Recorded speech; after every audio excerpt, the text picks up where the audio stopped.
जय श्री राम।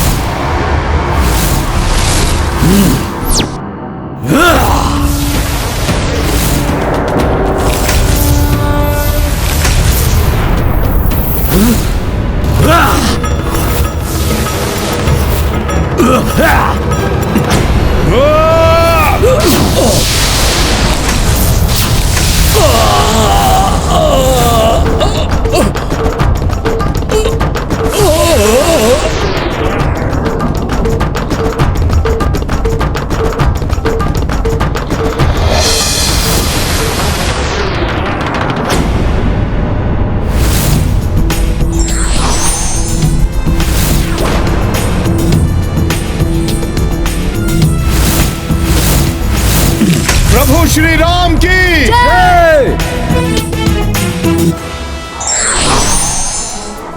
हे श्री राम भक्त हनुमान, मुझे और मेरी गंधर्व सेना को इस अधर्म के अंधकार से मुक्ति दिलाकर आपने हमारा उद्धार किया है। आपको शत शत नमन। संकट मोचन महाबली हनुमान की जय। संकट मोचन महाबली हनुमान की जय। हे संकट मोचन महाबली हनुमान, आपकी सदैव ही जय हो। जय हो प्रभु श्री राम की। उन्हीं की महिमा के प्रताप से ये सब हुआ है। मेरा तो सर्वस्व वही है। मेरे लिए तो आदि भी प्रभु श्री राम है और अंत भी प्रभु श्री राम ही है।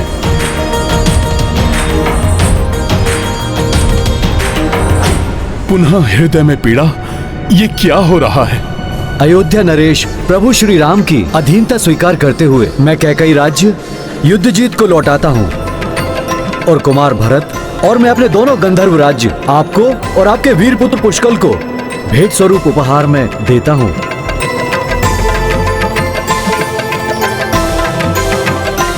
अब हमें प्रस्थान की अनुमति दे महाराज।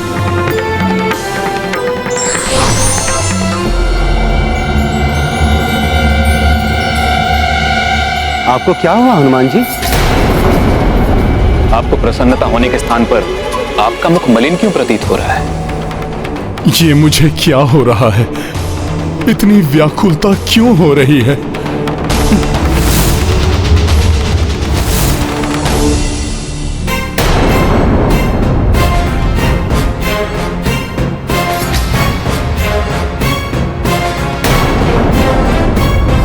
रघुकुल की वचन निभाने की रीत तो जग प्रसिद्ध है। आप अपना वचन निभाइए और मृत्यु दंड दीजिए लक्ष्मण को।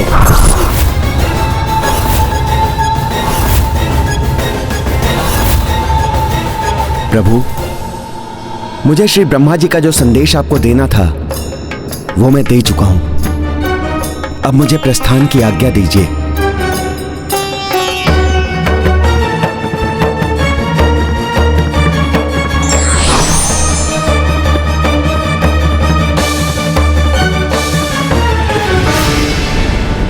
क्या सत्य में श्री राम लक्ष्मण को मृत्यु दंड दे देंगे और कहीं इस मध्य दुर्वासा ऋषि की क्रोध की ज्वाला न भड़क उठे? और यदि हनुमान को इसके बारे में ज्ञात हो गया तो क्या होगा? गंधर्वों से युद्ध समाप्त हो चुका है। हनुमान किसी भी क्षण लौट सकते हैं। ऐसी असहनीय पीड़ा का आभास क्यों हो रहा है मुझे? मेरे हृदय में उत्पन्न हुई इस अपार वेदना का भला क्या कारण हो सकता है? हनुमान जी को अनेक संकटों का सामना करते हुए, उन संकटों का मोचन करते हुए देखा है मैंने, किंतु उनकी आज जैसी अवस्था तो कभी नहीं देखी। हनुमान जी बताइए ना, ऐसा क्या हुआ है जो आपको इतना विचलित कर रहा है?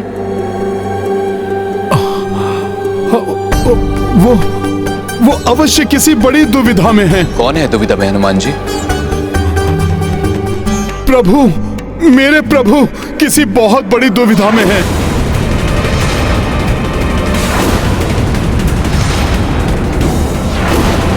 मेरे हृदय की पीड़ा का यही अर्थ है कि मेरे प्रभु का हृदय किसी दुविधा से संतप्त है। भरत भैया, हमें शीघ्र प्रभु के पास अयोध्या लौटना चाहिए।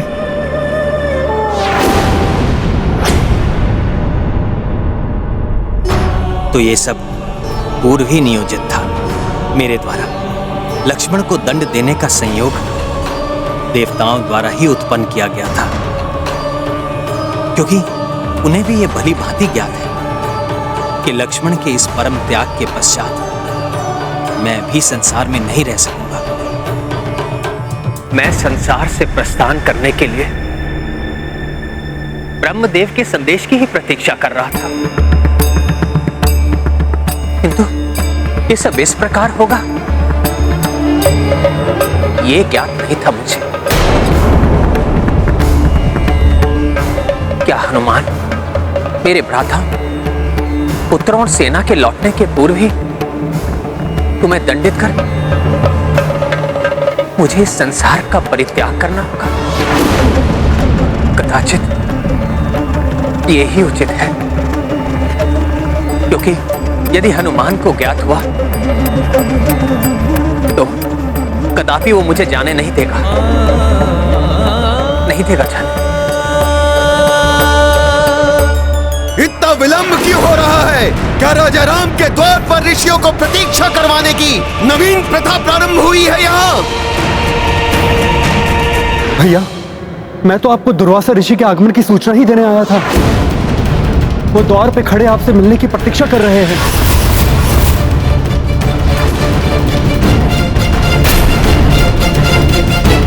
राम ऋषिवर, आपका स्वागत करने के लिए मुझे बाहर आने में विलंब हुआ, उसके लिए क्षमा कीजिए ऋषिवर। आपके इस विलंब का दंड भी दे सकता हूं मैं आपको। प्रतीत होता है आप भूल गए, मैं वही ऋषि हूं जिसने देवराज इंद्र को शापित कर स्वर्ग को श्रीहीन कर दिया था।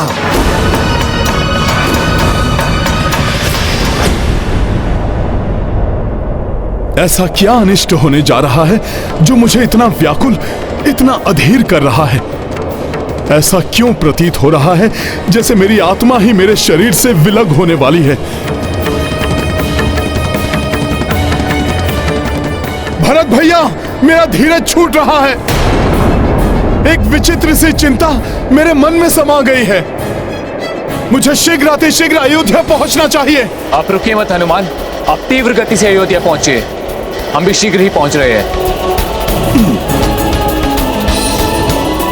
अब जब तक मैं प्रभु को अपने नेत्रों से देख नहीं लेता, मेरा हृदय शांत नहीं होगा। हे ऋषिवर, आपका तपोबल तो संसार भर में विख्यात है। ऐसा कौन है जो आपके पराक्रम से अवगत नहीं? विश्वास कीजिए, आपकी अवहेलना का दुस्साहस तो मैं कभी नहीं कर सकता। कुछ विशेष कारण से ही मुझे आपके स्वागत के लिए विलंब हुआ, जिसके कारण भले ही आप मुझे श्राप देकर दंडित कीजिए, किंतु कृपा कर आप मुझसे अपनी सेवा का अवसर मत छीनिए। हमारे निवास को अपने श्री चरणों से शुद्ध कीजिए। आप अवश्य ही अपने अनेक वर्षों के निरंतर तप से क्लांत होंगे, इसलिए सर्वप्रथम आप थोड़ा विश्राम कीजिए। हमारी सेवा स्वीकार कर हमें धन्य कीजिए ऋषिवर। अद्भुत है आप श्री राम, स्वयं भगवान विष्णु के नर अवतार हैं आप। किसी प्रकार का दम्भ लेश मात्र भी नहीं है आप में। वही विनय, दया, निर्मलता एवं मर्यादा है आपके व्यक्तित्व में। और मात्र मेरे जैसे ऋषि पर ही नहीं, अपितु जगत के हर प्राणी में आपका निश्चल प्रेम बरसता है। धन्य तो मैं हो गया प्रभु आपके दर्शन पाकर।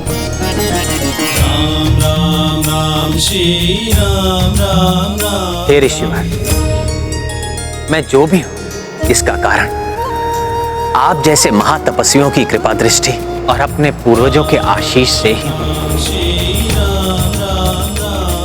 आइए ऋषिवर।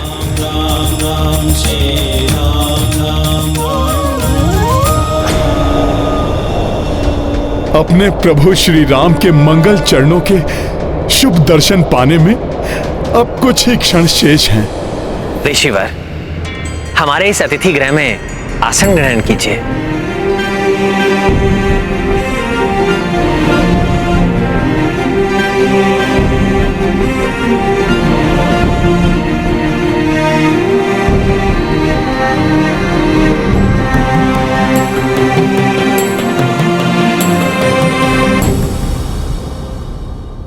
हे कौशल्या पुत्र श्री राम, मैंने आज अनेक वर्षों के तप और व्रत को सफलतापूर्वक संपन्न किया है, इसलिए अब मैं भोजन प्राप्त करना चाहता हूँ।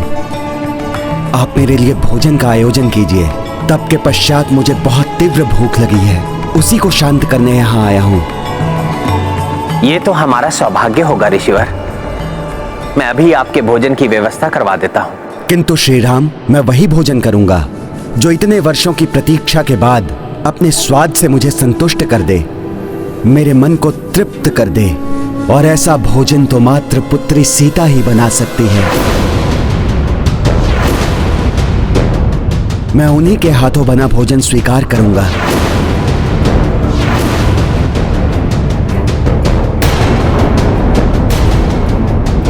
क्या हुआ दशरथ नंदन राम? मेरे इस अनुरोध से आप और लक्ष्मण अवाक क्यों रह गए? मैंने कुछ अनुचित मांग लिया है क्या? ये आपने क्या मांग लिया मुझसे ऋषिवर, और वो भी ऐसे समय में जब यमराज को दिए वचन के अनुसार मुझे लक्ष्मण को ही प्राण दंड देकर इस कल्प से प्रयाण करना है, हनुमान आदि के यहाँ पहुंचने के पूर्व। ऐसे में मैं आपकी इस मांग को कैसे पूर्ण करूं? आप सभी शांत क्यों हैं? कोई कुछ उत्तर क्यों नहीं देता? सभी के मुख पर चिंता के भाव क्यों हैं? मेरी इस इच्छा की पूर्ति में ऐसी कौन सी बाधा है? ऋषिवर, सत्य तो यह है कि अब माता सीता यहां नहीं है। क्या? किंतु क्यों नहीं है पुत्री सीता यहां? मेरे तप के समय ऐसा यहां क्या घटित हो गया कि अयोध्या का राजभवन पुत्री जानकी से रिक्त हो गया? बताइए मुझे सुमित्रा नंदन। ऋषिवर, जो भी घटित हुआ वो अत्यंत दुर्भाग्यपूर्ण था।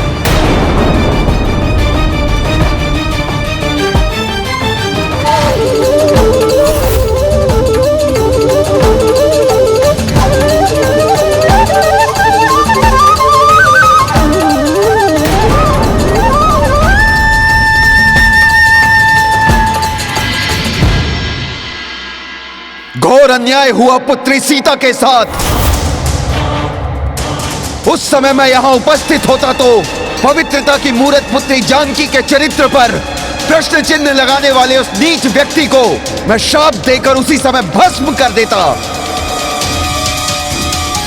किंतु जैसे बीता हुआ कल नहीं लौटता, वैसे ही मेरे मुख से निकले हुए शब्द भी नहीं लौट सकते।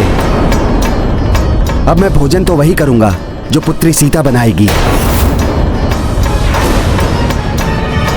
अब ये आपको प्रमाणित करना है श्री राम। किंतु ऋषिवर, यह तो असंभव है। जब माता सीता इस धरती पर ही नहीं है तो उनके द्वारा बनाया गया भोजन कैसे प्रस्तुत हो सकता है? अर्थात मेरे मन की व्याकुलता का यही कारण है, यही दुविधा है जिसने मेरे प्रभु को व्यथित कर रखा है। ऋषिवर की आज्ञा को पूर्ण करना प्रभु का कर्तव्य है, किंतु माता सीता की अनुपस्थिति में उसको पूर्ण कैसे किया जाए, यही चिंता सता रही है प्रभु को। क्यों श्री राम, मैं कुछ अधिक तो नहीं कह रहा हूं ना? तपस्वी के शब्द क्या ब्रह्म वाक्य के समान नहीं होते, जिन्हें कदापि नहीं टाला जा सकता? इसलिए अब तो ये आपका ही दायित्व है कि आप पुत्री सीता को यहां बुलाएं और उनके हाथों से बने हुए भोजन से मुझे संतुष्ट करें। ऋषिवर, रघुकुल रीति का उल्लंघन न आज तक कभी हुआ है और ना ही होगा। प्रभु ने आपको सेवा का वचन दिया है, वो अवश्य पूर्ण होगा। हनुमान, मुझे तो हनुमान के आगमन के पूर्व ही अपनी इस नश्वर देह का त्याग करना था, किंतु अब न केवल हनुमान लौट आए हैं, मुझे ऋषिवर के इस विचित्र आदेश की भी पूर्ति करनी है।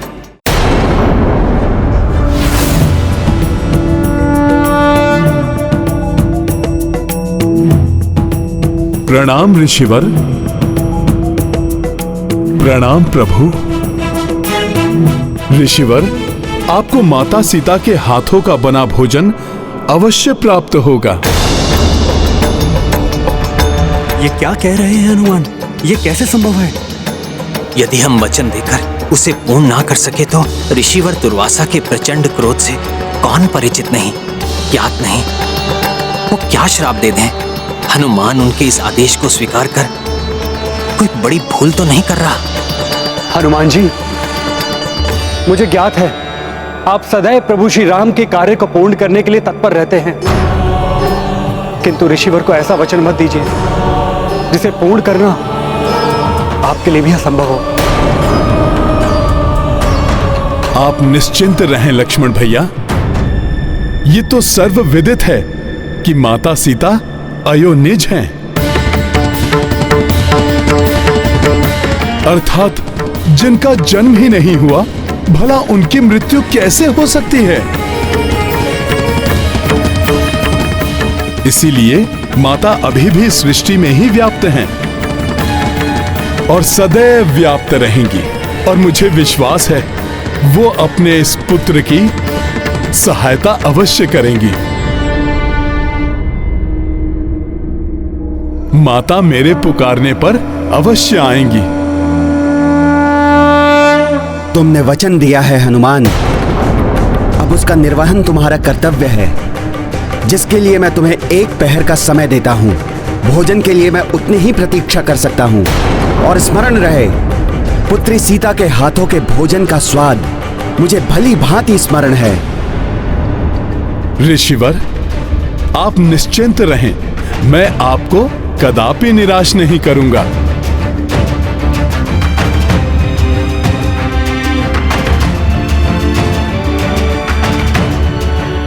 लक्ष्मण भैया, ये कार्य तो आप मुझे अकेले ही करने की अनुमति दीजिए।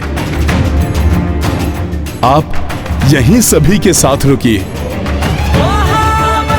मैं माता के हाथों बना भोजन लेकर शीघ्र ही लौटूंगा।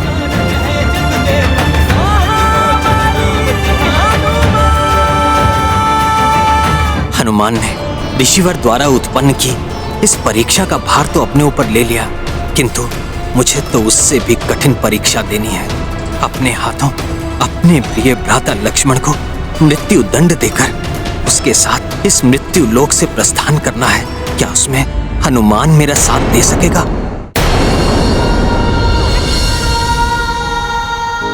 आप सभी लोग यहां से जा सकते हैं। ऋषिवर को माता सीता के हाथों का भोजन ही चाहिए, इसलिए माता ही भोजन तैयार करेंगी। प्रणाम।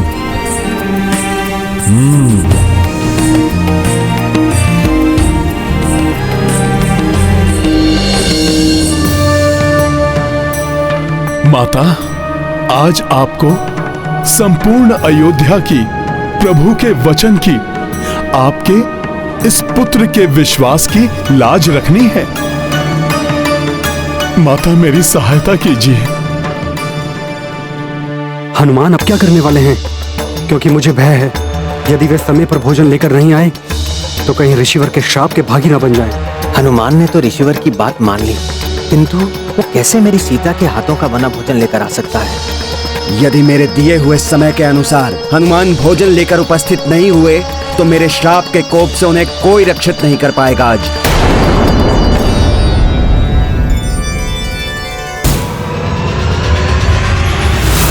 नारायण नारायण। हनुमान माता सीता को ऐसे पुकार रहे हैं मानो जैसे नन्हा शिशु इतने विश्वास से अपनी माता को पुकार रहा हो, जैसे कि वो सदा उसके साथ रहती है। किंतु जो माता अपना सब कुछ त्याग कर चली गई है, वो क्या अपने पुत्र की पुकार सुनकर उसकी सहायता के लिए वापस लौट आएंगी? ये है रामायण रामचंद्र गुण धाम की सब सुधि जन करिए कथा श्रवण श्री राम की।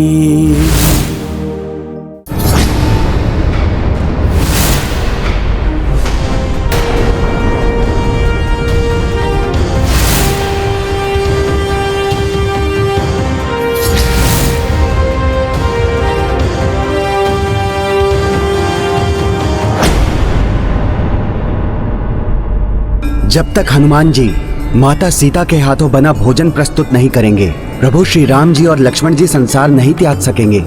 मुझे चिंता हो रही है, कहीं प्रभु के निर्वाण में विलंब ना हो जाए। सब हनुमान जी पर ही निर्भर है।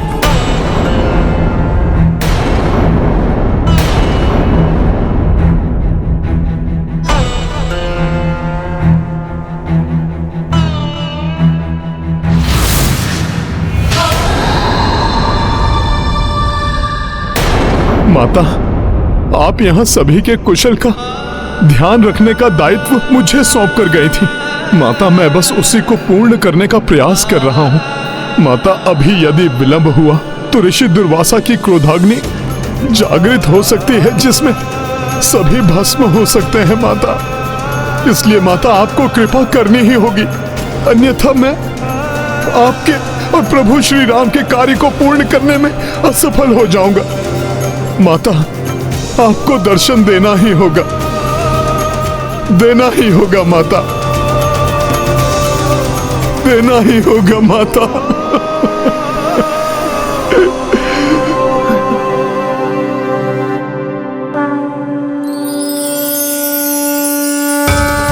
ये मेरे हृदय से ये निर्मल प्रकाश कैसे उत्पन्न हो रहा है?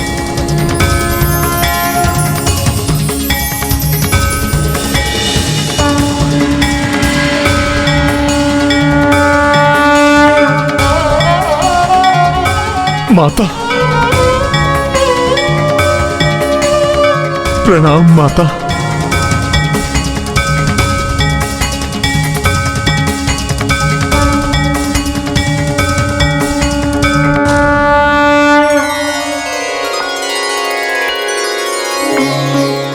माता, आप आ गईं।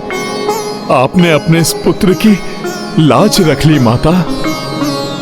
माता, मुझे विश्वास था कि आप अयोध्या पर छाए संकट को दूर करने के लिए अवश्य आएंगे। पुत्र हनुमान, मैं गई ही कहा थी, मैं तो स्वामी के साथ सदैव तुम्हारे हृदय में वास करती हूँ। तुम्हें मेरे हाथों से बनाया भोजन चाहिए। हाँ।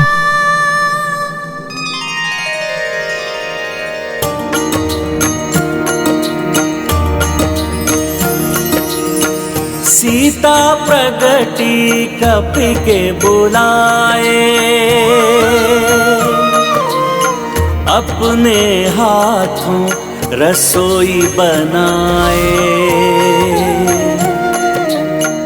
देख पवन सुत हर्षित पुलकित, नयन स्नेह भय नीर पूरित।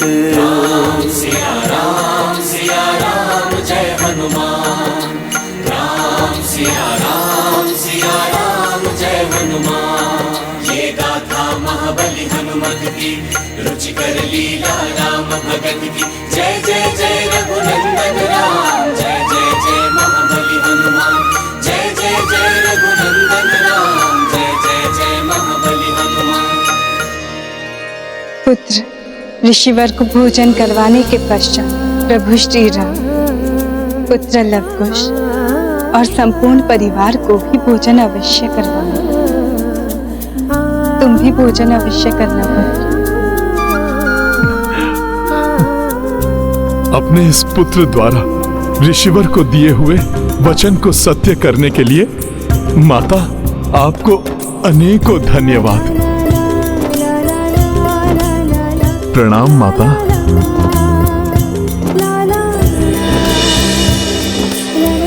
माता, प्रेम का अथाह सागर है आपका हृदय। आप किसी को भी नहीं भूलें। एक पहर पूर्ण होने को है। कहां है हनुमान? और कहां है वो भोजन जिसे लाने का उसने वचन दिया था? अब आपको और प्रतीक्षा नहीं करनी होगी ऋषिवर। मैं अभी माता सीता के हाथों बनाया भोजन प्रस्तुत कर रहा हूं। हनुमान के मुख से कभी असत्य वचन नहीं निकलते, किंतु ये कैसे संभव है? सीता कैसे भोजन तैयार कर सकती है जब वो यहां है ही नहीं?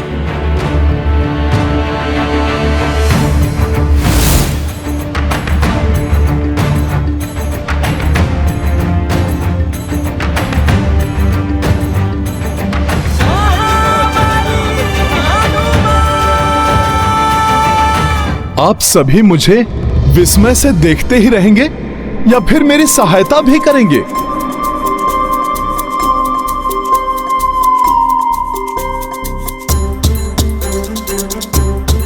आइए ऋषिवर, भोजन के लिए आसन ग्रहण कीजिए।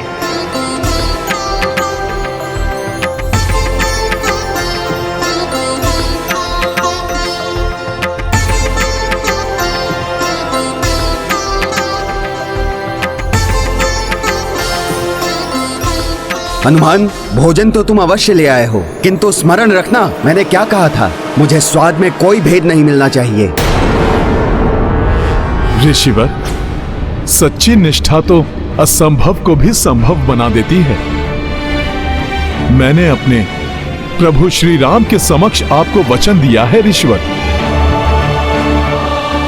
मैं तो बस वही वचन पूर्ण कर रहा हूं।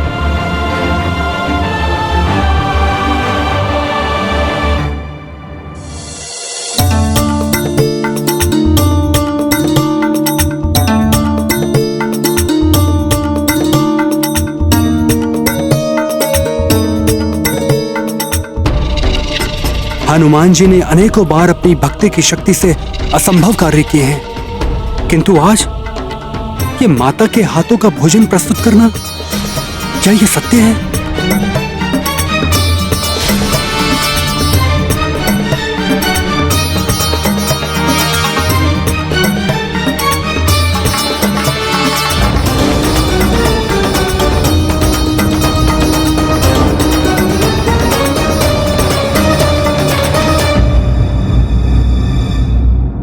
इतना स्वादिष्ट भोजन! मैं तो एक ही कौर में तृप्त हो गया हनुमान।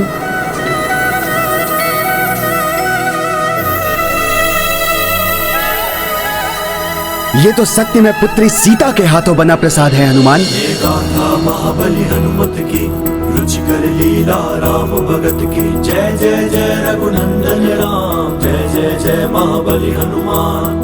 भोजन सिय हाथों से बनाई, दुर्वासा संतृप्त हो खाई। तत्पश्चात बसे रघुराई, संग में लव कुश अरु सब भाई। संसार त्यागने के पूर्व मुझे तुम्हारे हाथों बने भोजन को प्राप्त करने का सौभाग्य मिल गया सीते। अब मेरी कोई इच्छा अपूर्ण नहीं रही। प्रतिनयनों मह समाई नीरा, अंत मह भोजन किए महावीरा। आए राम तब भाव अधीना, कपि मुख मह मोदक धर दीना। महाबली हनुमत की, रुचिकर लीला राम भगत की। जय जय जय रघुनंदन राम, जय जय जय महाबली हनुमान। जय जय जय रघुनंदन राम, जय जय जय महाबली हनुमान। हनुमान, एक तुम ही तो हो जिसने मेरी सीता को रुष्ट होने का कभी कोई कारण नहीं दिया।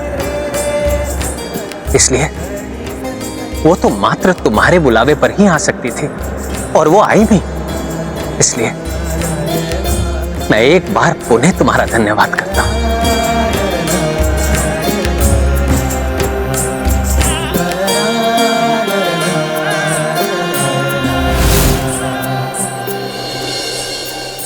इस असाध्य कार्य को साध्य बनाने के लिए आपका बहुत बहुत धन्यवाद हनुमान। मैं भला धन्यवाद का पात्र कहां? मैंने कहां कुछ किया है? हनुमान, आज तुमने मुझे धन्य कर दिया पुत्र। ऋषिवर, मैंने कहां कुछ किया है? ये सारा भोजन तो माता ने अकेले ही बनाया है। हनुमान, अपने तप से उठने के पश्चात, वर्षों के व्रत के पश्चात, मात्र एक ही इच्छा थी मेरे मन में, पुत्री सीता के हाथों बने भोजन को प्राप्त करना।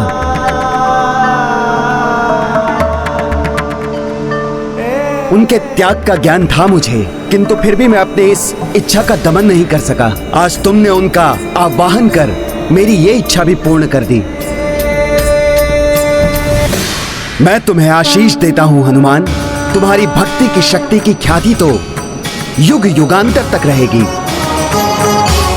निराशा के अनंत सागर में डूबे तुम्हारे भक्त तुम्हारा स्मरण करते ही आशावान हो उठेंगे। जय हनुमान ज्ञान गुण यही इस तृप्त ऋषि का आशीष है हनुमान। उजागर राम दूत अतुलित बल धामा, अंजनी पुत्र पवन सुत नामा, महावीर संकट मोचन हनुमान, आप महान हैं। आपका प्रभु प्रेम महान है, जिसकी शक्ति से आपने माता की ममता को जागृत कर वो संभव कर दिया जो हम सब की कल्पना से परे था। हनुमान, मैं तुम्हें आशीष देता हूं। जैसे तुमने संपूर्ण जीवन मेरा प्रत्येक कठिन से कठिन कार्य पूर्ण किया है, उसी प्रकार तुम्हारे नाम के स्मरण से ही असंभव प्रतीत होने वाला प्रत्येक कार्य संभव हो जाएगा। राम लखन सीता मन बसिया, सूक्ष्म रूप धरि सियहि दिखावा, विकट रूप धरि लंक जरावा, भीम रूप धरि असुर संहारे, रामचंद्र के काज सवारे, लाए संजीवन लखन जियाए, श्री रघुबीर हरषि उर लाए, रघुपति कीन्ही बहुत बड़ाई, तुम मम प्रिय भरत। प्रभु, मैं जो कुछ भी करने में सफल हुआ वो तो आपकी और माता की कृपा से ही हुआ है। प्रभु, आपकी ही कृपा है जिससे सब संभव हो जाता है। जैसी विनम्रता प्रभु की है, वैसी ही भक्त की भी। आप दोनों धन्य हैं। कार्य स्वयं करते हैं, किंतु उसका श्रेय सदैव दूसरों को देते हैं। अब हर्षित मन से मैं आप सब से विदा लेता हूं। हर्षित तो हम सभी हैं ऋषिवर। आप जैसे महान तपस्वी ऋषि की सेवा करके हम सब कृतार्थ हुए। आप सभी का कल्याण हो।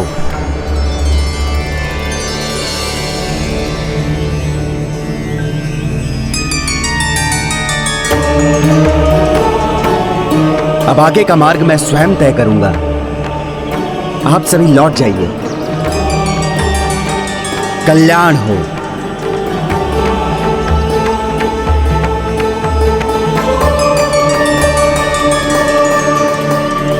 मेरा इस संसार को त्यागने का समय तो अभी है, किंतु यदि हनुमान यहां रहा तो वो ऐसा नहीं होने देगा।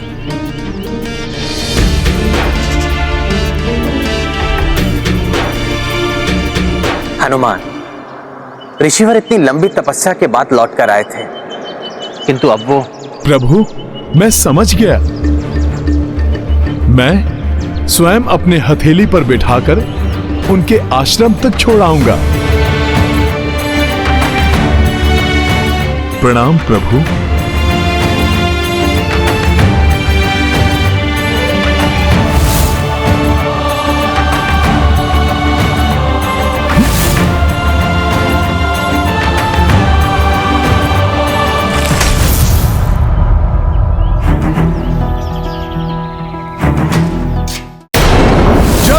श्री राम।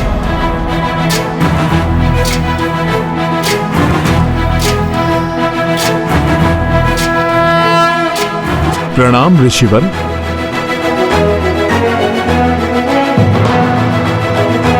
आइए ऋषिवर, कृपा कर आप मेरी हथेली पर आरूढ़ हो जाइए, जिससे मैं आपको आश्रम तक पहुंचा दूं। उचित है हनुमान।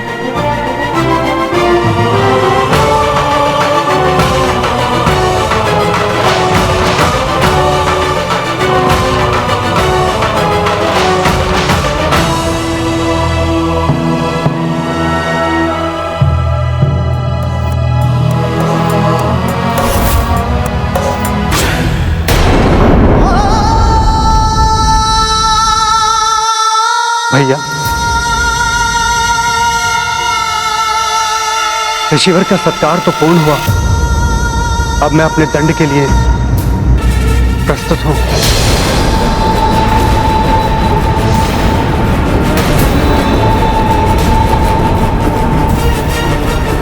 ये तो मेरा सौभाग्य है कि मैं माता की कृपा से प्रभु की दुविधा दूर कर सका। अपने वचन से बंधा हुआ हूं मैं लक्ष्मण, इसलिए मुझे तुम्हें मृत्यु दंड देना ही होगा।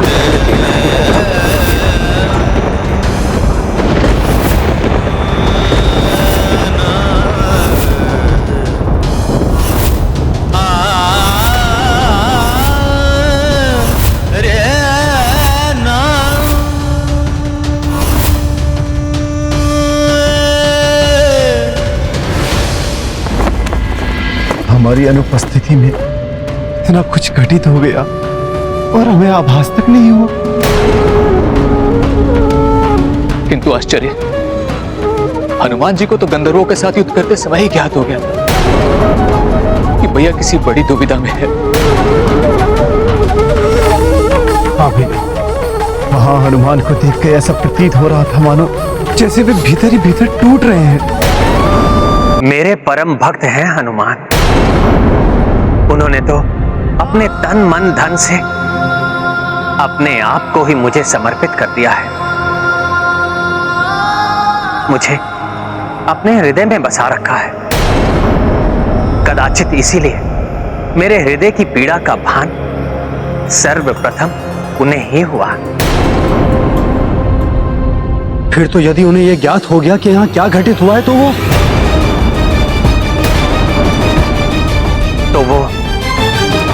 मेरे भूमि लोक को त्यागने के पूर्व ही दुख से बिखर जाएंगे। इसलिए हम ये बात अभी हनुमान के समक्ष नहीं कर सकते।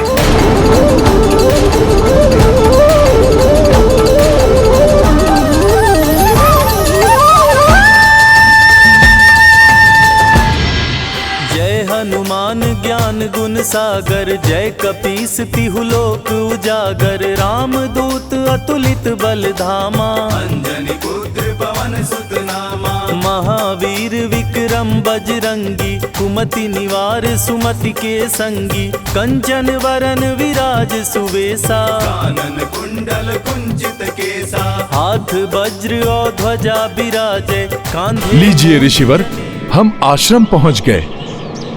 आप धन्य हैं हनुमान। आपके प्रभु के प्रति आपकी भक्ति देखकर मैं अत्यंत आनंदित हूं, प्रभावित हूं। किंतु स्मरण रहे, अपनी इस भक्ति और अपने इस प्रभु प्रेम की भावना को अपने कर्तव्य और विधि विधान के मार्ग में मत आने देना। इसी में तुम्हारे प्रभु की और तुम्हारी मर्यादा निहित है हनुमान। ये अत्यंत महत्वपूर्ण ज्ञान है हनुमान। इसे सदैव अपने हृदय में रखना। धन्यवाद ऋषिवर, मैं आपके ये वचन कभी नहीं भूलूंगा। अब आप मुझे आज्ञा दीजिए ऋषिवर। प्रणाम। कल्याण हो, सदैव तुम्हारा कल्याण हो राम भक्त हनुमान। जय श्री राम। ऋषिवर ने अचानक मेरी भक्ति, मेरी प्रभु प्रेम की भावना को मेरे कर्तव्य पालन से क्यों जोड़ दिया, जैसे वो एक दूसरे के विरुद्ध आने वाले हों। कारण जो भी हो, ऋषिवर द्वारा दिया ज्ञान सादर स्वीकार करना ही मेरा धर्म है।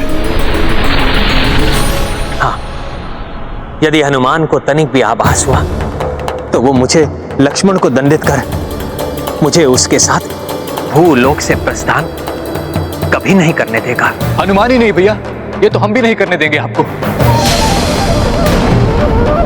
हमें पीछे छोड़कर आपको हम कहीं नहीं जाने देंगे भैया।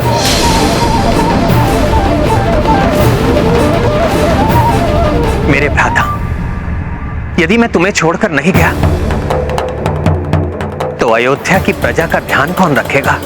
नहीं भैया नहीं,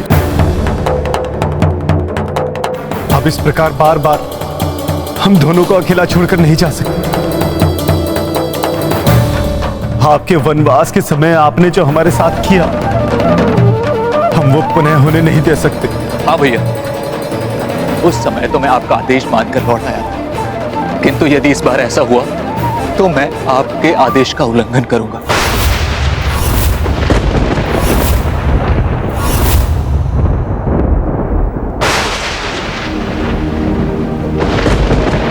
ये है रामायण, रामचंद्र गुण धाम की, सब सुधि जन करिए कथा श्रवण श्री राम की।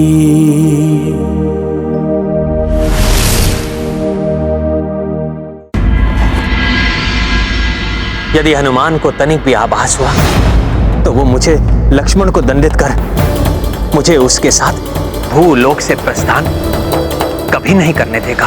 हनुमान ही नहीं भैया, ये तो हम भी नहीं करने देंगे आपको।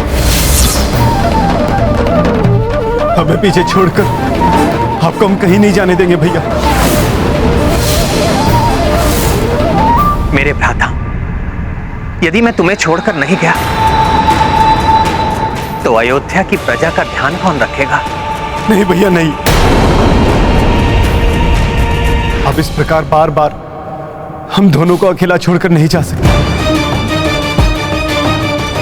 आपके वनवास के समय आपने जो हमारे साथ किया, हम वो पुनः होने नहीं दे सकते। हाँ भैया, उस समय तो मैं आपका आदेश मानकर लौट आया था, किंतु यदि इस बार ऐसा हुआ तो मैं आपके आदेश का उल्लंघन करूंगा। जब आप वनवास में थे तब भ्राता भरत नंदीग्राम में स्थित हो गए। शोकाकुल माताओं को अश्रु बहाते हुए, भाभी माओं को वियोग के दुख में घुलते हुए इस सुनसान राजमहल में मैंने अकेले देखा है। अब एक बार फिर से मैं वो कष्ट सहन नहीं कर सकता। भैया, पिछली बार तो हनुमान ने मुझे अपने प्राण त्यागने से रोक लिया, किंतु इस बार मुझे हनुमान भी नहीं रोक पाएंगे।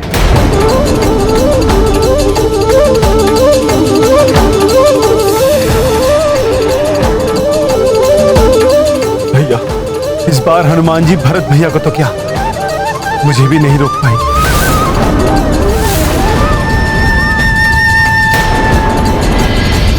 मैंने प्रभु श्री राम के भूलोक त्यागने का संयोग उत्पन्न तो कर दिया है, किंतु उन्हें और उनके भ्राताओं को इस स्थिति में देखकर मुझे ऐसा प्रतीत हो रहा है कि मैंने उन्हें बहुत बड़ी कठिनाई में डाल दिया है।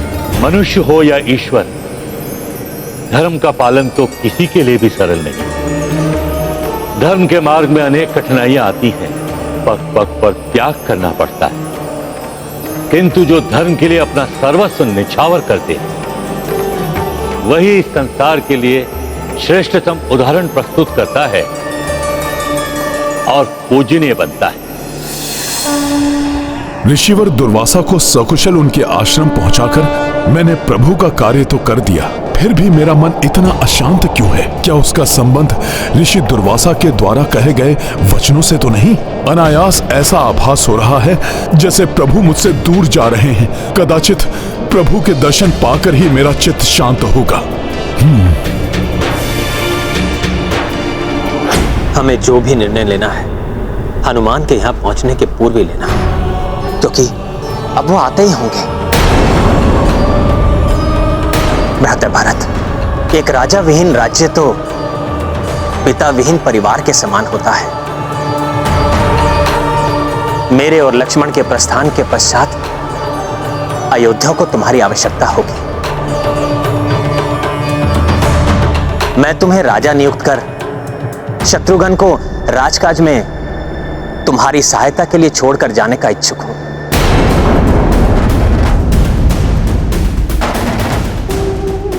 भैया कृपया ऐसा ना करें। आप जो भी निर्णय ले हमें अपने साथ रखें।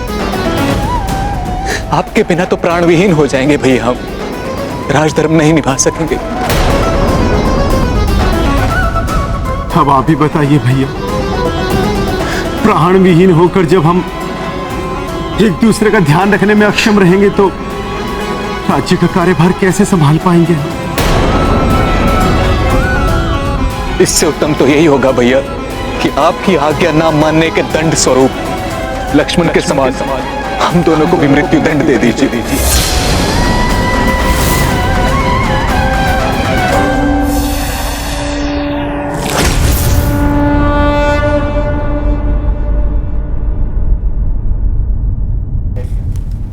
भैया, आपकी असीम वेदना का भान है मुझे, किंतु मुझे यह भी ज्ञात है कि आपके बिना भ्राता भरत और शत्रुघ्न भी नहीं रह सकेंगे। मैं तो स्वयं आपके बिना नहीं रह सकता भैया। और सत्य तो यह है कि हम में से कोई भी नहीं जो अपने आप को इस राज सिंहासन के योग्य समझे। इस पर आपके सिवा यदि कोई स्थित हो सकता है तो वो आप ही के स्वरूप है भैया। अब इस राज सिंहासन पर लवकुश का अधिकार। मेरी भी यही मान्यता है भैया। आपके पुत्र योग्य है, पराक्रमी है। युद्ध भूमि में उन दोनों के पराक्रम के हम साक्षी। बुद्धि, विवेक, ज्ञान सब में परिपूर्ण है वे। आपके बाद यदि इस सिंहासन पर कोई बैठने योग्य है तो केवल वही है भैया।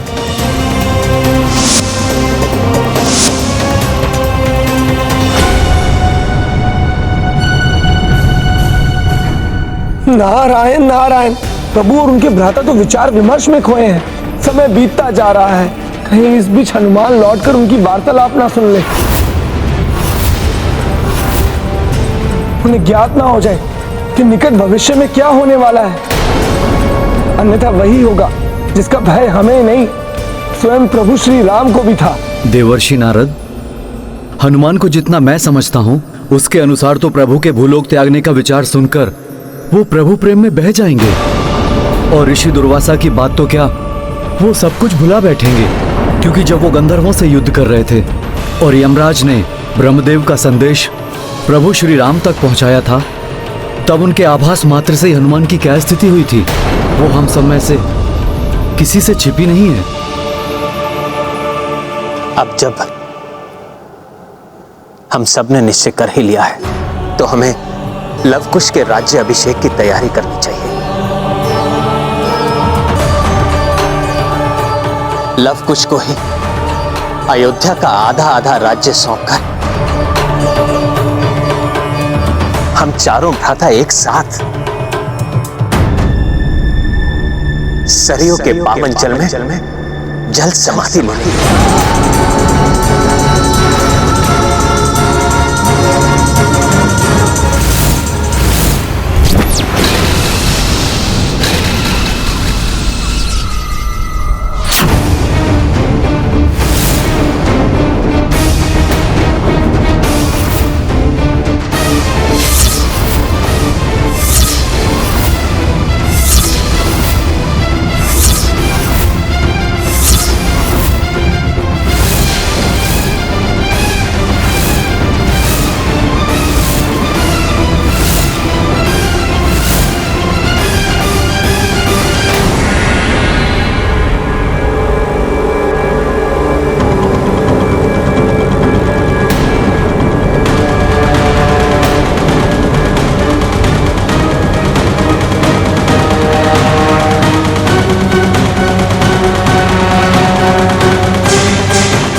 हनुमान जी ने अवश्य सब कुछ सुन लिया है।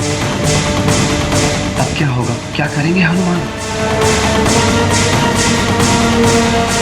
अपने इस भोले भक्त हनुमान को मैं कैसे समझा सकूंगा?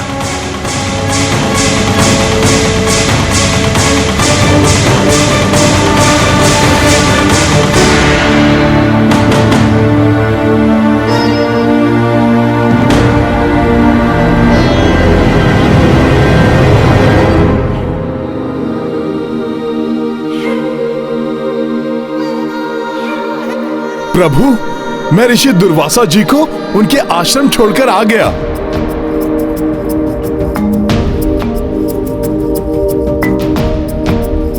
किंतु प्रभु, जब मैं लौटा तो आप सब लोग इतने चिंतित क्यों थे?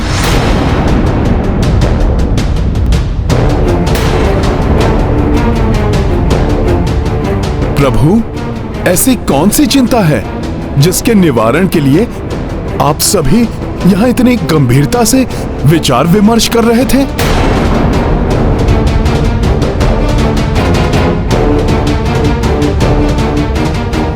हनुमान जी,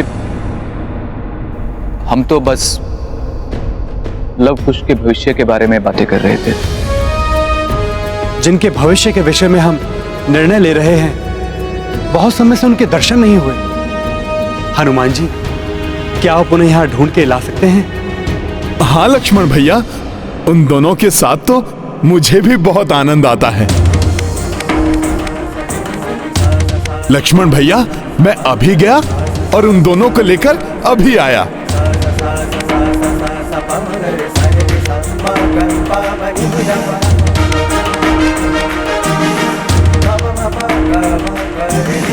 हमारा संपूर्ण परिवार हनुमान का ऋणी है। उससे ये बात अधिक समय तक छिपाना उचित नहीं है कि हम चारों भ्राता इस संसार का परित्याग करने वाले हैं।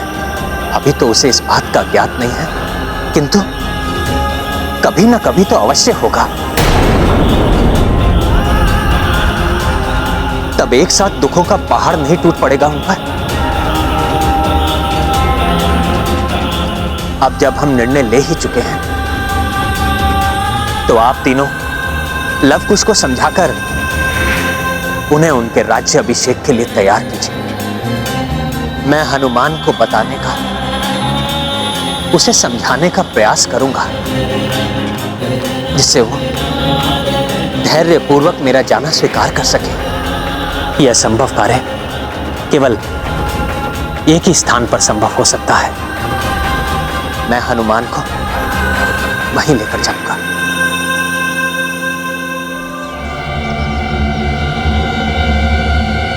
कहां हैं ये दोनों? कहीं लक्ष्मण भैया ने मुझे वहां से हटाने के लिए तो लव कुश को ढूंढने के लिए नहीं भेज दिया? चारों भ्राता लव कुश के भविष्य के लिए इतने चिंतित क्यों थे? प्रभु ने तो यही कहा था कि वो उन दोनों के विषय में ही बात कर रहे थे। कहीं प्रभु मुझसे कुछ छिपा तो नहीं रहे?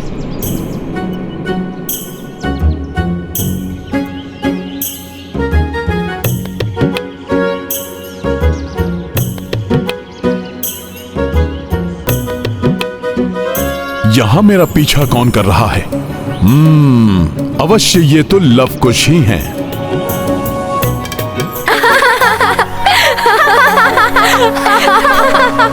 हनुमान जी, हमें आपके साथ बहुत आनंद आता है।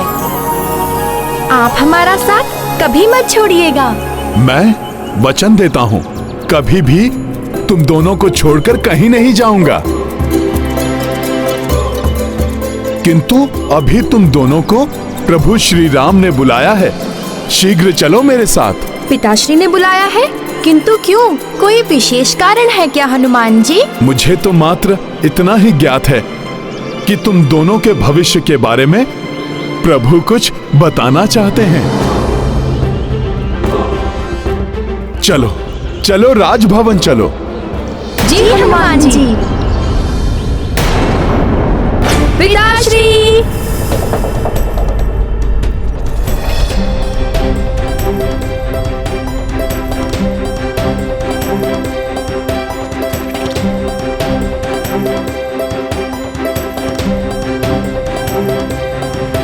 ये लीजिए प्रभु, मैं ले आया लव कुश को।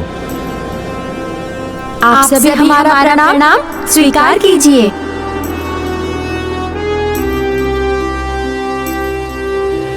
पिताश्री, बताइए, आपने हमें किस लिए बुलाया है? किसी शत्रु को पराजित करना है क्या? हम युद्ध के लिए तैयार हैं। आज्ञा दीजिए।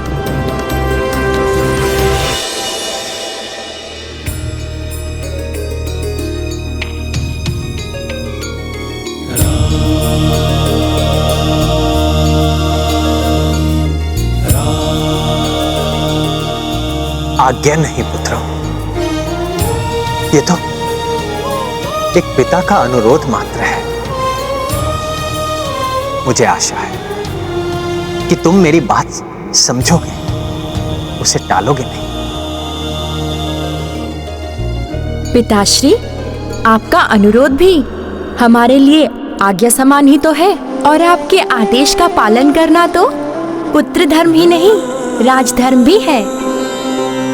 आप आदेश दीजिए पिताश्री, आप जो कार्य देंगे हम उसे अवश्य पूर्ण करेंगे।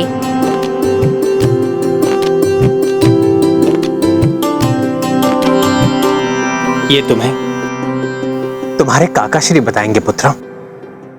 मुझे अभी एक अन्य महत्वपूर्ण कार्य करना है।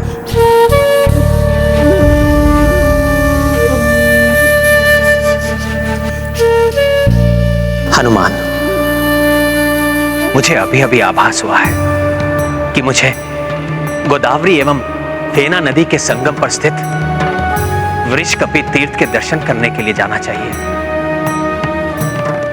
क्या आप मुझे वहां ले जा सकते हैं? प्रभु, आपके आदेश का पालन करना तो मेरा सौभाग्य होगा। तब हमें अभी प्रस्थान करना चाहिए। जो आज्ञा प्रभु। पुत्र, तुम्हारे काकाश्री तुम्हें जो भी कहें, तुम्हारा उसे गंभीरता पूर्वक सुनना अत्यंत महत्वपूर्ण है। प्रभु श्री राम ने हनुमान को बताने के लिए उचित स्थान चुना है। वृषकापि तीर्थ जाकर कदाचित हनुमान अपने अस्तित्व का गूढ़ रहस्य भली भांति समझ सके।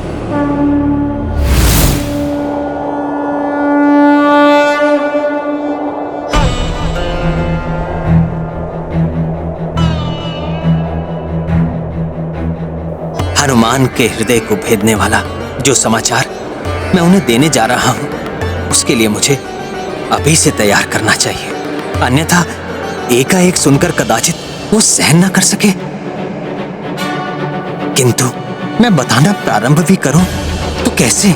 हनुमान, तुम तो मेरे वो भोले भक्त हो जिसने मेरे प्राण बनकर पग पग पर मेरा साथ दिया। अपने प्राण छोड़ने के साथ तुम्हारा साथ छोड़ने का भी समय आ गया है। ये कैसे बताऊं तुम्हें?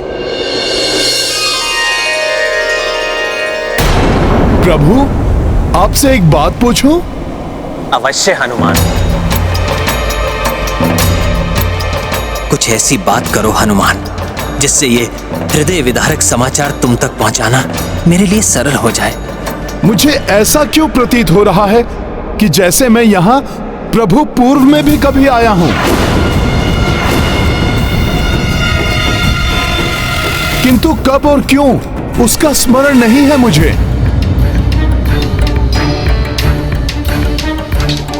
इन दोनों महान नदियों गोदावरी और फेना के इस अद्भुत संगम को देखकर मुझे ऐसा आभास हो रहा है जैसे उस घटना का आज की हमारी इस यात्रा से बहुत गहरा संबंध हो। प्रभु,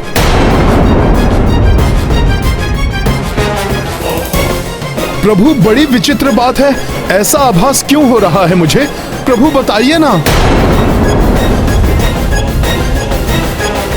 हनुमान, तुम्हें जो आभास हो रहा है वो उचित है। दोनों घटनाएं वास्तव में एक दूसरे से संबंधित हैं।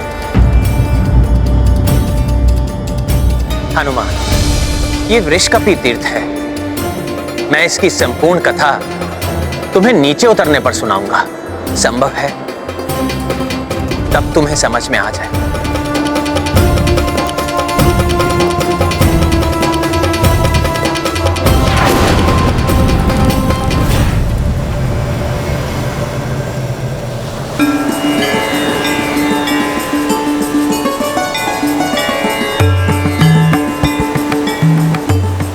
हनुमान, जैसा तुम्हें ज्ञात है, ये गोदावरी एवं फेना नदियों का पावन संगम है।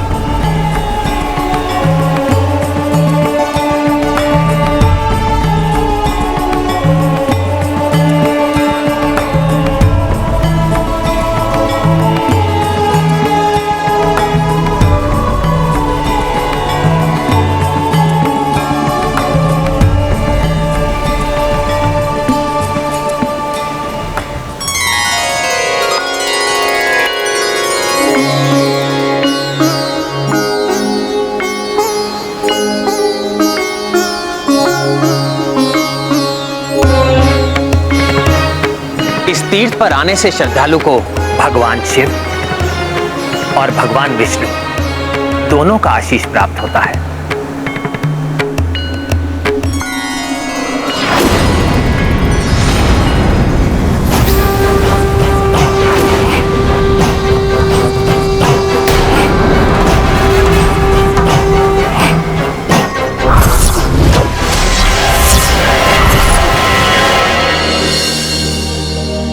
ये है रामायण,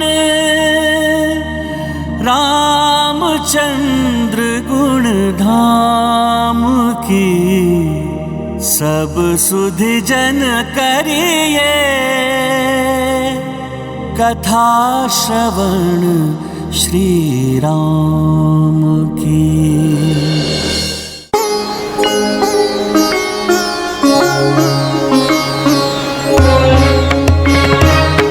इस तीर्थ पर आने से श्रद्धालु को भगवान शिव और भगवान विष्णु दोनों का आशीष प्राप्त होता है।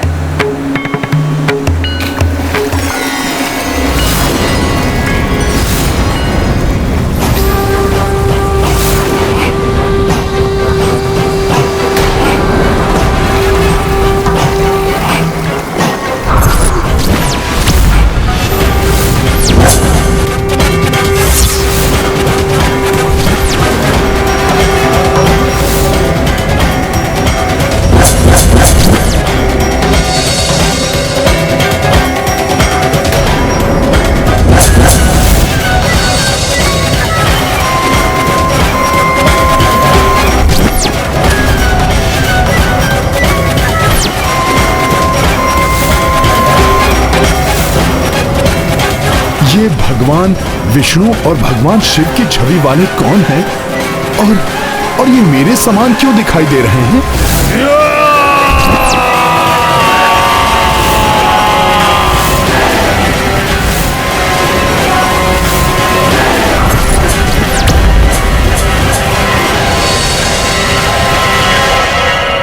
प्रभु, विचित्र सा आभास क्यों हो रहा है मुझे? श्री हरि, भोले बाबा एवं मेरा स्वयं का मिला जुला रूप क्यों दिखाई दे रहा है मुझे? मुझे किसी माया ने भ्रमित कर दिया है या फिर मेरे मन की कल्पना है ये? हनुमान, ना ही ये कोई माया है और ना ही तुम्हारे मन की कल्पना। मैं तुम्हें इनके अद्भुत रूप की संपूर्ण कथा सुनाऊंगा, जिससे तुम्हें स्वयं ही बोध हो जाएगा कि तुम्हें ऐसा आभास क्यों हो रहा है। मेरे भोले भक्त हनुमान को समझाने के लिए उसे बताना ही पड़ेगा कि कालांतर में उनके वृषकपि अवतार में आने का उद्देश्य समाप्त होने के पश्चात भूलोक से उनका भी निर्माण हुआ था। यह अनेक युगों पूर्व की बात है हनुमान।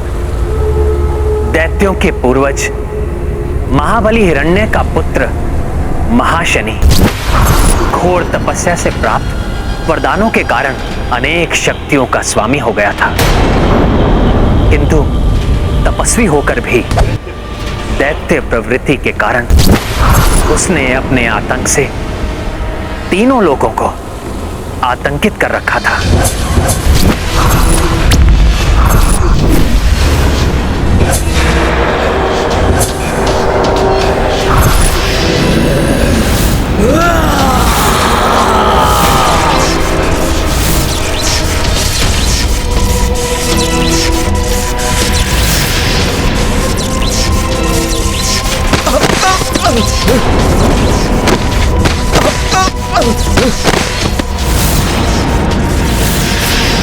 मेरी सेना का अंत कर दिया दैत्यराज महाशनि।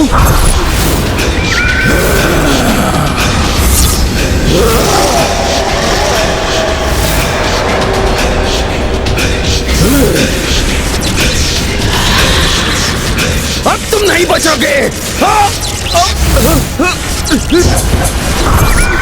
सभी विरोधी राजाओं का वध करके महाशनि ने पाताल लोक और भूलोक पर अपना आधिपत्य जमा लिया था।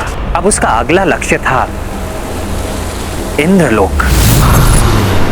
प्रभु, क्या वो इतना शक्तिशाली था कि देवताओं से भी युद्ध कर सके? उसे विश्वास था कि उसकी शक्ति के समक्ष देवता नहीं टिक पाएंगे, इसलिए इंद्रलोक पर आक्रमण करने के लिए वो एकाकी ही जा पहुंचा। उसके एक भयानक गर्जन से देवताओं के हृदय भी कंपित हो उठे। देवराज इंद्र, यदि अपनी भलाई चाहते हो तो महाशनि को स्वर्गलोक सौंपकर चले जाओ, क्योंकि महाशनि से युद्ध करने का सामर्थ्य नहीं है तुम देवताओं में। मूर्ख महाशनि! पाताल और भूलोक पर विजय प्राप्त करके तुम स्वयं को महाबली समझने लगे। जो देवलोक को विजित करने का दुस्साहस कर बैठे। स्वर्ग नहीं, काल कोठरी मिलेगी तुम्हें तुम्हारी इस उद्दंडता के लिए। काल कोठरी महाशनि को नहीं, तुम्हें मिलेगी इंद्र, वो भी स्वर्गलोक की नहीं, पाताल लोक की।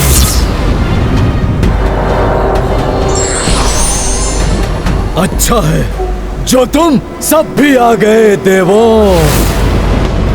अब तुम भी देखो कि महाशनि कैसे तुम्हारे इस इंद्रदेव को बंदी बनाता है। तुम्हारे इस दुस्साहस का दंड मैं तुम्हें दूंगा महाशनि।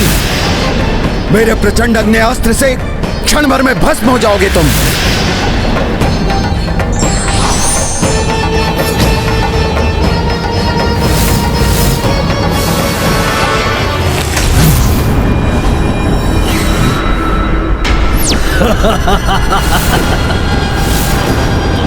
अग्निदेव, तुम्हारा अग्न्यास्त्र मेरा कोई अहित नहीं कर सकता।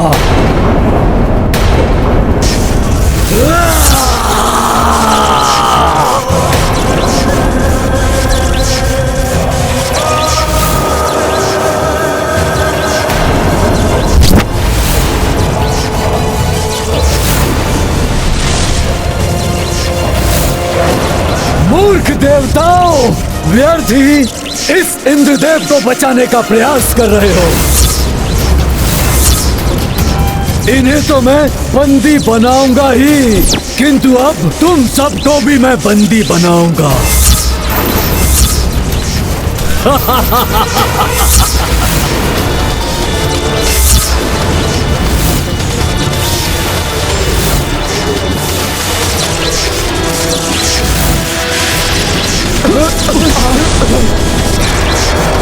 महाशनि!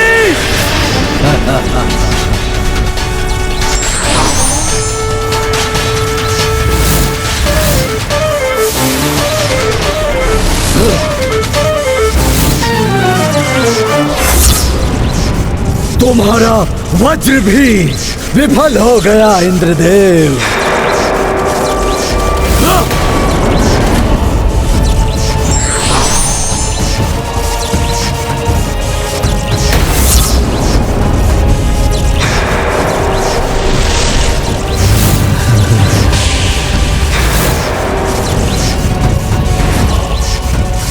छोड़ दो मुझे, छोड़ दो। देवताओं के अस्त्रों को विफल करके महाशनि इंद्रदेव को बंदी बनाकर पाताल लोक ले गया और उन्हें काल कोठरी में ढकेल दिया। देखा इंद्रदेव, किसने किसे बंदी बनाया? महाशनि ने तुम्हें इस काल कोठरी में बंदी बना दिया है। अर्थात स्वर्ग लोक पर भी महाशनि ने अपना आधिपत्य बना लिया था। हाँ हनुमान, वरदानी शक्तियों के कारण उसने सहजता से देवताओं को विवश करके इंद्रदेव को बंदी बना लिया था। तो क्या देवताओं ने उसके पश्चात इंद्रदेव को मुक्त कराने का कोई भी प्रयास नहीं किया? क्या करते देवता, विवश हो गए थे। अधीनता स्वीकार करनी पड़ी उन्हें उस दैत्य की। यही नहीं, वरुण देव को संधि बनाए रखने के लिए उसने महाशनि से अपनी पुत्री का विवाह करना पड़ा। वरुण देव के बारंबार आग्रह करने पर अंततः महाशनि इंद्रदेव को मुक्त करने के लिए तत्पर हुआ। जाओ इंद्रदेव, तुम्हें मुक्त किया महाशनि ने, तुम स्वतंत्र हो।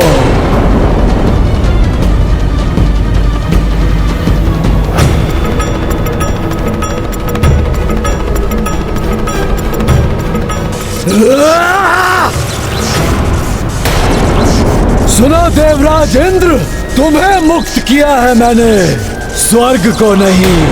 स्वर्ग, सारे देवता और तुम भी सब मेरे अधीन हैं। और हाँ, कोई भी छल या कपट करने से पूर्व स्मरण रखना कि ये मेरी प्रचंड जटाएं केवल केश नहीं है, ये यमपाश है जो तुम्हारी ग्रीवा के लिए मृत्यु फांस है, तो अन्य देवताओं के लिए तीक्ष्ण खड़ग।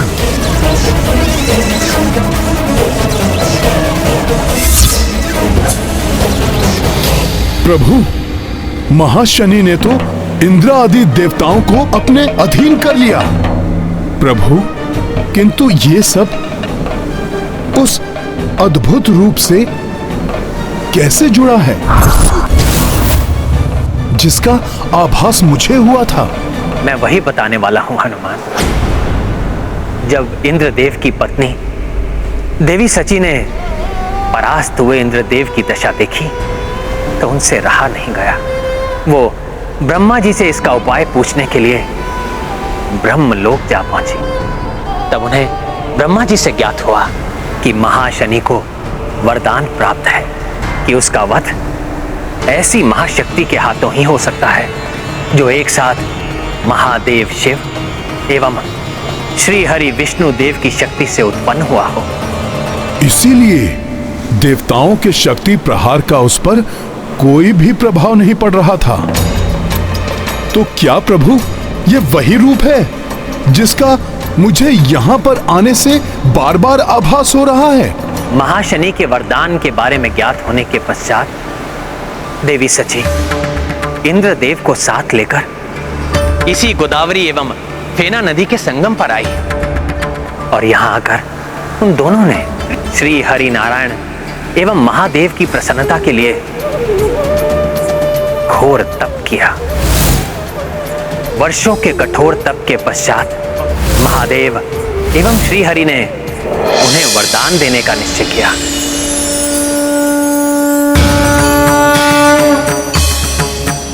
प्रणाम महादेव। प्रणाम श्री हरि। प्रणाम श्री हरि।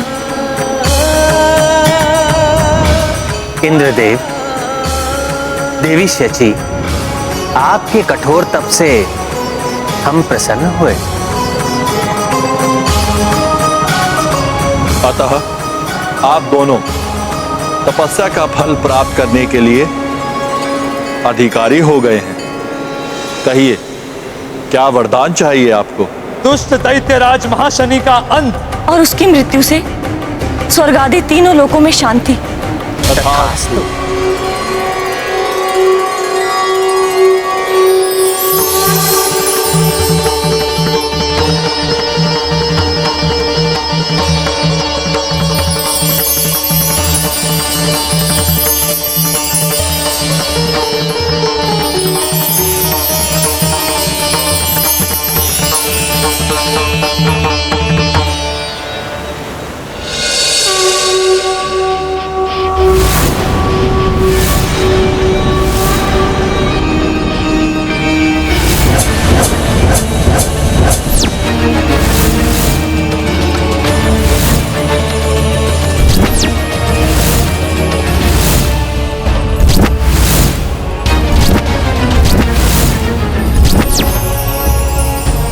आश्चर्यचकित ना हो देवी शची, ये मुझ विष्णुदेव एवं महादेव के सम्मिलित तेज से उत्पन्न हुई महाशक्ति है।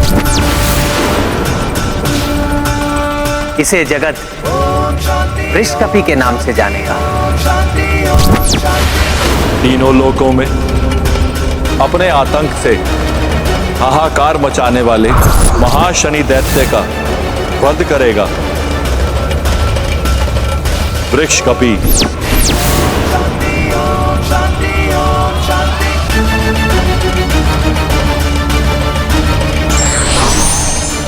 हे महाबलशाली वृषकपि, दुष्ट दैत्यराज महाशनि का अंत करके हम सब पर उपकार कीजिए एवं तीनों लोग को उनके आतंक से मुक्ति दिलाई।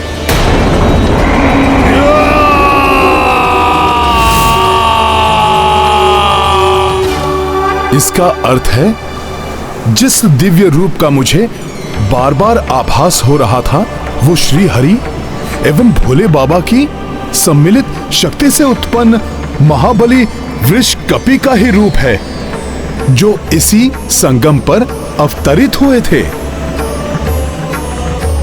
हाँ हनुमान, इसीलिए इस स्थान का नाम वृषकपि तीर्थ पड़ा। किंतु प्रभु, फिर वृषकपि ने दैत्य महाशनि का अंत कैसे किया? हनुमान, जिस प्रकार तुम एक ही छलांग में समुद्र पार करके लंका पहुंच गए थे, उसी प्रकार वृषकपि भी एक ही छलांग में यहां से पाताल लोक जा पहुंचे।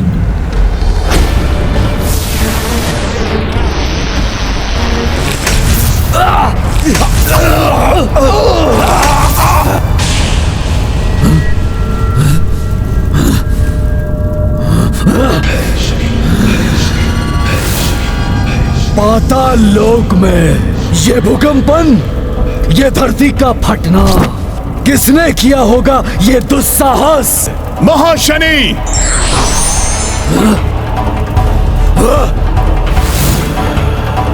प्रतीत होता है किसी बड़े योद्धा को उस इंद्र ने भेजा है। अच्छा है, बहुत दिनों से किसी महान योद्धा से युद्ध का आनंद नहीं लिया, अब आएगा आनंद।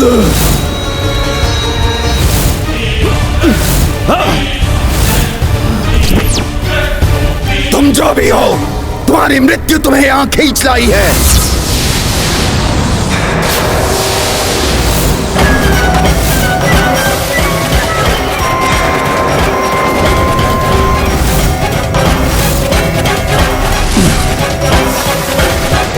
मृत्यु होगी तुम दैत्यों की।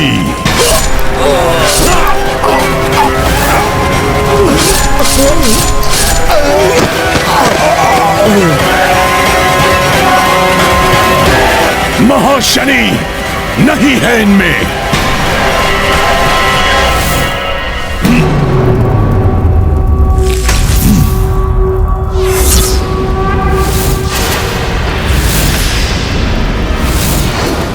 मेरी सेना का विनाश किया तुमने, किंतु अब मैं करूंगा तुम्हारा नाश।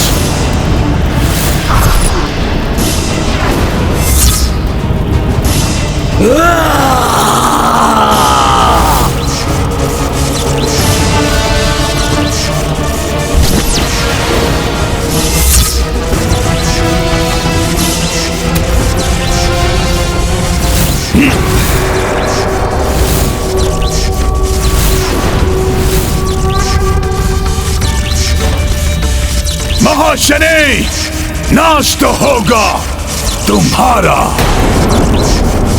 सर्वनाश होगा। ये कौन है जिसने मेरी जटाओं को इस प्रकार पकड़ लिया है?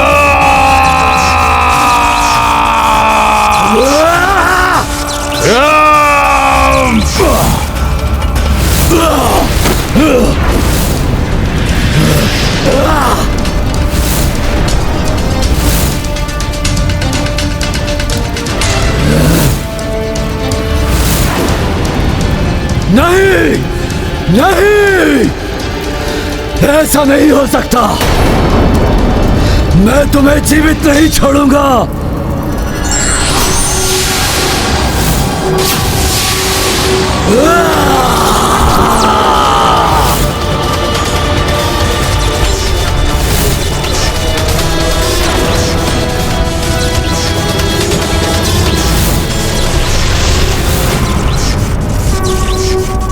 मेरा प्रहार विफल कैसे हो गया? नहीं, तुम्हारा अंत होगा, अवश्य होगा।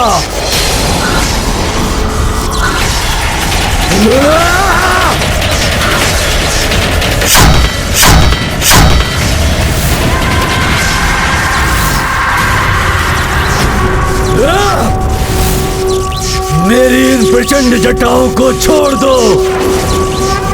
आज से पूर्व तो कोई ऐसा नहीं कर पाया। मेरी इन जटाओं ने बड़े बड़े बलवानों को भेद दिया है, किंतु ये कैसे इन्हें पकड़ रहा है? कौन ये? मृत्यु हूं मैं तुम्हारी। नाम है वृक्ष कपि। अब होगा आरंभ तुम्हारे अंत का।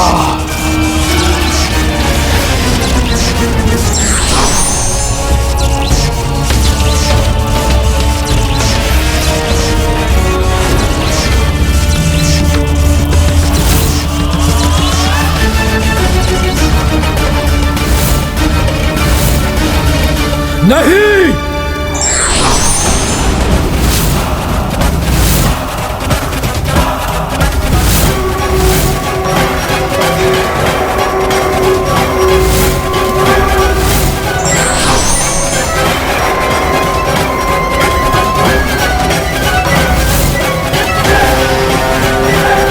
नहीं, ऐसा नहीं हो सकता। मेरी मृत्यु नहीं हो सकती। मुझे कोई नहीं मार सकता।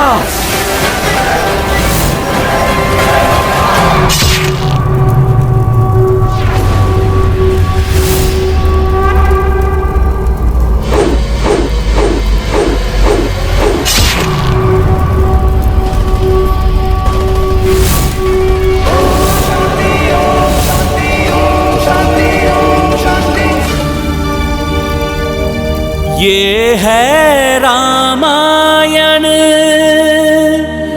रामचंद्र गुण धाम की। सब सुधि जन करिए कथा श्रवण श्री